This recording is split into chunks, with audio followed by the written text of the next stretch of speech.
This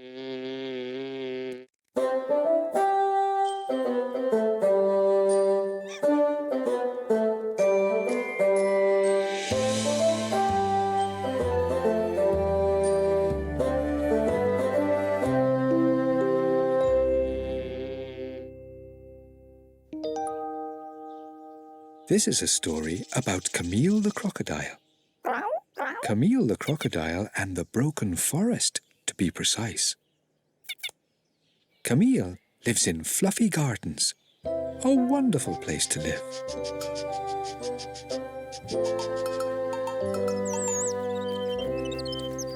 Our story begins at the end.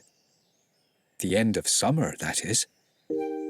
Camille the crocodile was out for a walk through the forest. It was beginning to get a little cold, so Camille walked briskly to warm herself up. And then she stopped walking and started dancing.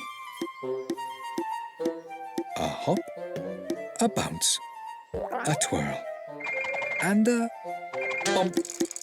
Camille bumped right into a tree and fell onto the ground. A small red leaf fell from the tree, floated down and landed right on Camille the crocodile's sore nose. Camille looked up. "Oh dear," she said, "I broke the tree." Then she looked at the little leaf. "Well, it's only a little bit broken."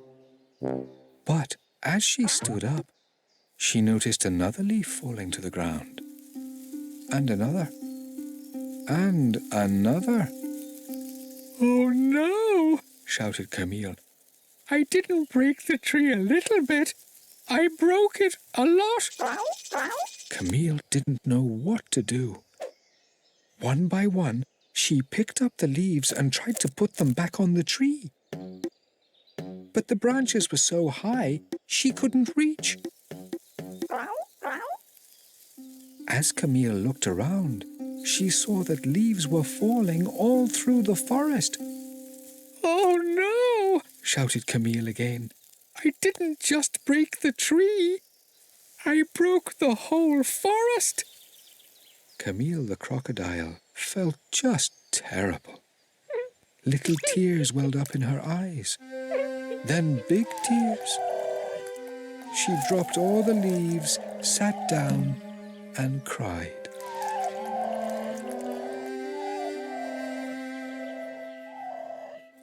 Pertree the bear was riding his little bicycle through the forest, wobbling as he tried to avoid any leaves on the path. He saw Camille the crocodile and was just about to give her a big wave when he noticed she was crying. He parked his bicycle by a tree and asked Camille what was wrong. "What's wrong?" Camille jumped to her feet and stood in front of the leaves, trying to hide them from Pertree.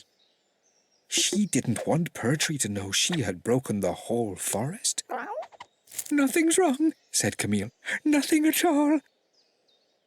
But Camille just couldn't hide how bad she felt. She started crying all over again. Pertree didn't like to see Camille so sad, and he gave her a big hug. "It's okay," he said softly. Camille sniffed and sniffed again. In Pertree's arms, she realized just how big he was. He might be able to reach the branches and put all the leaves back. She smiled a big smile. "Pertree, could you help me put these leaves back on the trees?" she asked, showing Pertree all the red leaves. Pertree looked at the leaves and then asked why she would want to put them back on the trees. "I'm terribly sorry," said Camille. "I didn't mean to be so clumsy. I'll help you fix it." Camille told Pertree all about how she had been walking, then dancing, and then bumped into a tree and broke the whole forest. "Ha, ha, didn't break the forest," he said. "I didn't," said Camille. Pertwee took Camille back to his house at Slumber Shed for a cup of tea. And then he explained. The summer was over, and now it was autumn. And in autumn, the leaves turn red and crunchy and fall from the trees.